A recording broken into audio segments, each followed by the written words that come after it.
शरद जी नहीं रहे। शरद यादव, जिनको हम लोग शरद जी कहते थे, 75 साल की उम्र में उनका निधन हुआ। अंतिम सांस ली उन्होंने गुरुग्राम के हॉस्पिटल में।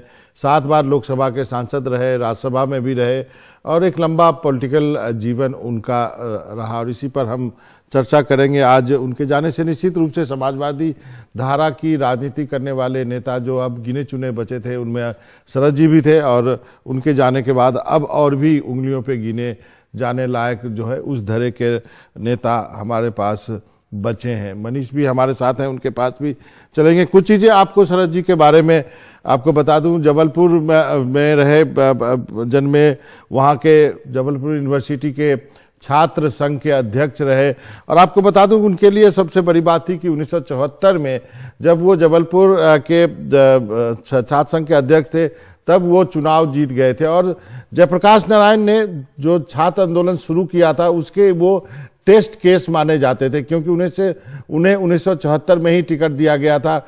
जेल में रहते हुए ही शरद यादव जो है सांसद बन गए थे और उसके बाद जेपी को लग गया था कि अब समय आ गया है कि इस आंदोलन को, छात्र आंदोलन को लॉन्च किया जाए और उसके बाद जो है बाकी इतिहास है। और जितने भी अभी के नेता आपने देखे होंगे, लालू यादव से लेकर नीतीश कुमार, ये सब जो है जेपी के छात्र आंदोलन से जुड़े नेता रहे। मनीष हमारे साथ हैं, और भी चीजें मैं आपको जानकारी दूंगा, लेकिन मनीष से पहले बात कर लेते हैं। मनीष, आपका बहुत बहुत शुक्रिया। लालू यादव को चीफ मिनिस्टर बनाने में शरद जी की बहुत भूमिका रही है, वो किस्सा आप हमें दर्शकों को बताइए। देखिए मनोरंजन, ये दरअसल मामला यह है कि 1989 में केंद्र में यूनाइटेड फ्रंट की सरकार बनी थी। बीपी सिंह प्रधानमंत्री हुए थे, देवीलाल डिप्टी प्राइम मिनिस्टर हुए थे और उस समय जो प्रधानमंत्री पद का जो रेस था उसमें चंद्रशेखर कहीं ना कहीं बीपी सिंह के हाथों जो है उनको मात खानी पड़ी थी और वो काफी गुस्से में आक्रोशित रहते थे। फिर मार्च में 1990 में बिहार विधानसभा का चुनाव हुआ। कांग्रेस की जो सत्ता थी वो चली गई। जनता दल यूनाइटेड, और आप कहिए कि यूनाइटेड ऑपोजिशन को, जिसमें बीजेपी, लेफ्ट पार्टी सभी साथ थे, इनको मैंडेट मिला। जब जनता दल विधायक दल का नेता चुनने की बारी आई तो सब ये मानकर चल रहे थे कि जो पूर्व मुख्यमंत्री रामसुंदर दास हैं उनका मुख्यमंत्री चुना जाना इसलिए तय है क्योंकि वो न केवल बीपी सिंह की पसंद है बल्कि साथ ही साथ क्योंकि यूपी में 1989 के जब लोकसभा के साथ साथ वहां विधानसभा का भी चुनाव हुआ था तो मुलायम सिंह यादव वहां के मुख्यमंत्री बने थे और इसके बाद यह माना जा रहा था कि दोनों राज्यों में यादव ही मुख्यमंत्री नहीं हो सकता है। लेकिन शरद यादव उस समय केंद्रीय ऑब्जर्वर होकर आए थे और वो देवीलाल के काफी करीब थे। लालू यादव के ऊपर उनका वरद हस्त भी प्राप्त था। तो उन्होंने कहा कि नहीं, ये जो कुछ भी फैसला होना है वो सर्वसम्मति से ना होकर विधायकों में वोटिंग कराई जाए। लेकिन जब पटना पहुंचे तो उन्हें इस बात का अंदाजा हो गया कि अगर वोटिंग लालू यादव वर्सेज रामसुंदर दास में होगी तो कहीं ना कहीं रामसुंदर दास का पलड़ा भारी है। तो शरद यादव को यह मालूम था कि उस समय रघुनाथ झा, जो चंद्रशेखर, पूर्व प्रधानमंत्री चंद्रशेखर के एक तरह से सबसे करीबी माने जाते थे, उनके पास में चंद्रशेखर के समर्थक राजपूत विधायकों की संख्या 10 से 12 है और अगर रघुनाथ झा उम्मीदवार हो जाते हैं तो लालू यादव का विधायक दल का नेता चुना जाना आसान होगा।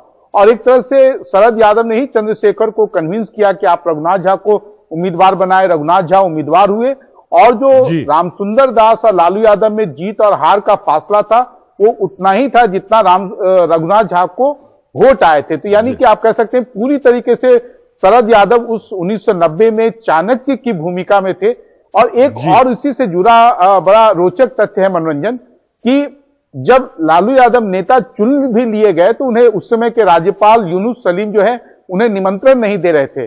फिर बाद में केंद्र से दबाव आया तो उन्होंने लालू यादव को न्योता दिया और फिर लालू यादव पहली बार, आपको याद होगा तो जो गांधी मैदान के पास जेपी के स्टैचू है वहां पर उन्होंने मुख्यमंत्री के रूप में शपथ ली और बाद में तो सारा जानते ही हैं कि किस तरीके से नया इतिहास बिहार में बना।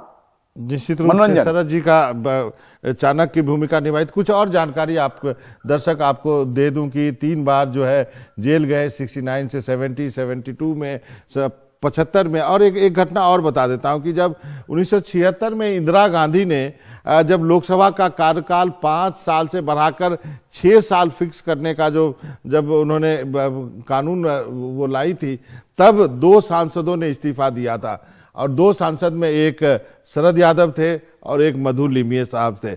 एक घटना ये हो गई। दूसरी घटना आपको बता दूं कि जब चरण सिंह प्रधानमंत्री बनने के लिए जा रहे थे, जब उनका चुनाव होना था, तो उस वक्त उनकी गाड़ी में शरद यादव भी बैठे थे। तो सबको लगता था कि शरद जी तो मिनिस्टर बनेंगे, लेकिन शरद जी उस वक्त मिनिस्टर नहीं बन पाए थे। एक और किस्सा बता देता हूं। जैन हवाला कांड हुआ था, आपको मालूम है, ढेर सारे नेताओं के जो है डायरी में नाम आए थे। शरद जी पर भी जो है उनका भी नाम था, और उस वक्त शरद जी ने लोकसभा से इस्तीफा दिया था और बाद में इस मामले में बरी भी हुए थे। एक और मनीष, एक और किस्सा जो बहुत फेमस है, दिल्ली में भी काफी कुछ कहा जाता है इस बारे में। जब आपको याद होगा कि जब प्रधानमंत्री पद का चुनाव होना था, देवगौड़ा जी बने थे, उस वक्त मुझे याद है तमिलनाडु भवन में पूरी बैठकें होती थी और कहा जा रहा था कि मुलायम सिंह बनेंगे, तो लालू यादव ने लंगड़ी लगा दी थी कि नहीं, ऐसे नहीं होगा, और अंत में जो है वो देवगौड़ा बने। तो कहा जाता है कि शरद जी देवगौड़ा और लालू यादव के बीच में पीस मेकर हुआ करते थे। तो इस बारे में आप बताइए, क्या किस्सा कहा जाता है इसके बारे में? देखिए, जो देवेगौड़ा थे वो लालू यादव की कोई पहली पसंद नहीं थे। लालू यादव क्योंकि 1996 में जनता दल जो पार्टी थी उसके राष्ट्रीय अध्यक्ष होते थे, इसलिए उनकी काफी चलती थी। लेकिन जिनका भी नाम आ रहा था, वीपी सिंह पहली पसंद थे। आपको मालूम है कि वीपी सिंह अपना घर छोड़कर चले गए थे, कोई उनको ट्रेस नहीं कर पा रहा था, क्योंकि वो दिल्ली शहर में ही घूमते रह गए थे कई घंटों तक। फिर बाद में ज्योति बाबू का नाम आया, वो भी लालू यादव की पसंद थे, लेकिन ज्योति बाबू का आपको मालूम है कि उस समय की पुलिस ब्यूरो ने उनको इस बात के लिए प्रधानमंत्री बनने के लिए अनुमति नहीं दी। देवेगौड़ा एक तरह से कॉम्प्रोमाइज कैंडिडेट थे। लेकिन बाद के दिनों में जब देवेगौड़ा के साथ में लालू यादव का संबंध बहुत मधुर नहीं रहा, और खासकर उस समय ज्यादा उन रिश्तों में खटास आ गई जब लालू यादव का नाम उस समय सीबीआई के डायरेक्टर जोगिंदर सिंह ने चार्जशीट के लिए क्लियर कर दिया। और लालू यादव को यह लगता था कि कहीं ना कहीं इसके पीछे देवेगौड़ा है, वो उनको राजनीतिक रूप से खत्म करना चाहते हैं। इसलिए एक बार वो 7 RCR में उन्होंने प्रधानमंत्री देवेगौड़ा से अपॉइंटमेंट लेकर शरद यादव को पंच बनाते हुए ले गए, कहे कि हमें कुछ बातें करनी है, आप भी चलिए। और ये कहा जाता है कि काफी दोनों के बीच में हीटेड आर्ग्यूमेंट हुआ, लेकिन शरद यादव ने वहां पर भी जो दोनों को अलग किया, दोनों के बीच में मध्यस्थता कराई। हालांकि वो कुछ ही हफ्तों के बाद जो है, अगर आपको याद हो तो लालू यादव ने अपनी अलग पार्टी राष्ट्रीय जनता दल बना ली, और फिर शरद यादव जो है जनता दल के वो राष्ट्रीय अध्यक्ष बने। जी मनीष, आप हमारे साथ जुड़े रहिए, और भी बहुत सारे किस्से हैं। एक दो चीज का और उल्लेख कर देता हूं। शरद जी को याद किया जाएगा मंडल कमीशन की रिपोर्ट लागू कराने के लिए।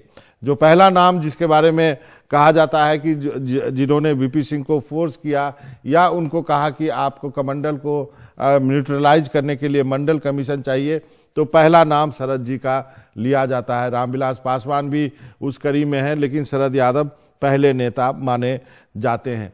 दूसरा, आप उनके अपीयरेंस पे मत जाइए अलग। शरद जी जो है काफी मेधावी छात्र रहे, जबलपुर यूनिवर्सिटी में गोल्ड मेडलिस्ट रहे। बहुत कम लोगों को मालूम होगा कि वो जो है इलेक्ट्रिकल इंजीनियर थे, लेकिन उनकी वेशभूषा से लगता नहीं। एकमात्र ऐसे व्यक्ति आप कह सकते हैं कि शरद जी रहे जो कि जबलपुर यानी मध्य प्रदेश से भी सांसद रहे, मधेपुरा से भी सांसद रहे बिहार में, और बदायूं यूपी से भी सांसद रहे हैं। तो ये उनका कार्यक्षेत्र रहा, जो है पिछड़ों की, अकलियतों की लड़ाई लड़ने के लिए, और उन्होंने अपनी कार्यभूमि एक तरह से बिहार ही बना ली। बिहार के बारे में चर्चा करेंगे, मधेपुरा की चर्चा कर लेते हैं मनीष। मधेपुरा को एक तरह से उन्होंने कर्मभूमि ही बना ली थी। बहुत लोगों को अचरज होता होगा जानने पर कि शरद जी जो है बिहार के नहीं है, बिहार के यादव नहीं है, मध्य प्रदेश से आते हैं। देखिए मनोरंजन, निश्चित रूप से जो मधेपुरा की जो जमीन रही है, मधेपुरा संसदीय क्षेत्र हो या वहां का विधानसभा का क्षेत्र, वो समाजवादियों का गढ़ आज से नहीं 50 के दशक से रहा है। और वहां पर अधिकांश, अगर कांग्रेस जवाहरलाल नेहरू के जमाने में भी जो है वहां से समाजवादी जीतते आए हैं। ललित नारायण मिश्रा को वहां से चुनाव में हार का मुंह देखना पड़ा था। और शरद यादव के साथ खास बात यह रही कि वो मधेपुरा से चुनाव जीते भी, हारे भी, लेकिन हारने के बाद भी उन्होंने उस संसदीय क्षेत्र को नर्चर करना नहीं छोड़ा। उसके मैं आपको एक बात बताता हूं कि जैसे 1991 के चुनाव में वो यूपी में हार गए थे, तो फिर बाई इलेक्शन मधेपुरा में होना था, तो वहां से वो जीते। अगर आपको याद हो, उस चुनाव में पप्पू यादव जो है उनके ओपन जीप के ड्राइवर हुआ करते थे, वो उनको चलाते थे। तो उस समय पप्पू यादव विधायक हो चुके थे सिंघलसर विधानसभा क्षेत्र से, और काफी उस फोटो की काफी चर्चा होती थी। बाद में 1996 में भी उनकी जीत कोई बहुत मुश्किल जीत नहीं थी, लेकिन 1998 के चुनाव में उनका आमने सामने लालू यादव से मुकाबला हुआ। और मैं आपको बता दूं कि शरद यादव उन गिने चुने नेताओं में से एक थे जो प्रचार के दौरान ही अपने चुनाव के आउटकम के बारे में हम भविष्यवाणी कर देते थे। हमें याद है कि 1998 के चुनाव के दौरान उन्होंने कहा था कि इस बार उनकी जीत नहीं होगी, लेकिन 1998 के बाद भी वो मधेपुरा इतनी बार गए कि 1999 के चुनाव में, उस समय वो गठबंधन बड़ा हो गया था, क्योंकि रामविलास पासवान और शरद यादव अब फॉर्मली जो है नीतीश कुमार के साथ शामिल हो गए थे। वो समता पार्टी या उस समय जनता दल यूनाइटेड हो गई थी। जनता दल यूनाइटेड और बीजेपी के संयुक्त उम्मीदवार थे, और लालू यादव चुनाव हारेंगे, और चुनाव हारे भी, ये एक तरह से उस समय कल्पना भी नहीं की जा सकती थी। और उस चुनाव में लालू यादव न केवल मधेपुरा से हारे, बल्कि उस समय आरजेडी जो है मात्र पूरे अनडिवाइडेड बिहार में 7 सीटों पर सिमट कर रह गई थी। और उसका एक बड़ा कारण ये कह सकते हैं कि शरद यादव का जो जुझारूपन था कि लालू यादव को भी हराया जा सकता है, उसमें वो काफी ज्यादा एक तरह से न केवल विश्वास करते थे, बल्कि जमीन पर उसके लिए मेहनत भी उन्होंने काफी की। निश्चित रूप से शरद जी को इस जुझारूपन के लिए याद किया जाएगा, मंडल कमीशन के लिए याद किया जाएगा, महिला आरक्षण बिल का विरोध करने के लिए। हालांकि यहाँ पे एक करेक्शन कर दूं मैं कि महिला आरक्षण बिल का पर से वो विरोध नहीं कर रहे थे। शरद जी हमेशा कहते थे कि ओबीसी महिलाओं को भी आरक्षण की प्रावधान आप इसमें कीजिए। हालांकि एक उनका वाक्य जो है वो काफी चर्चा में रहा था, जो उन्होंने महिला आरक्षण के बारे में कहा था।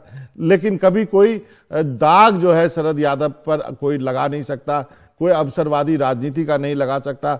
कई प्रधानमंत्रियों के अंदर वो मुख्यमंत्री मंत्री रहे, लेकिन अवसरवादी राजनीति का दाग नहीं रहा। बड़ी ही सौम्यता के साथ उन्होंने अपनी राजनीति की पारी खेली। मनीष, आपका बहुत बहुत शुक्रिया, आप जुड़े पटना से अब उस शरद जी के बारे में चर्चा करने के लिए।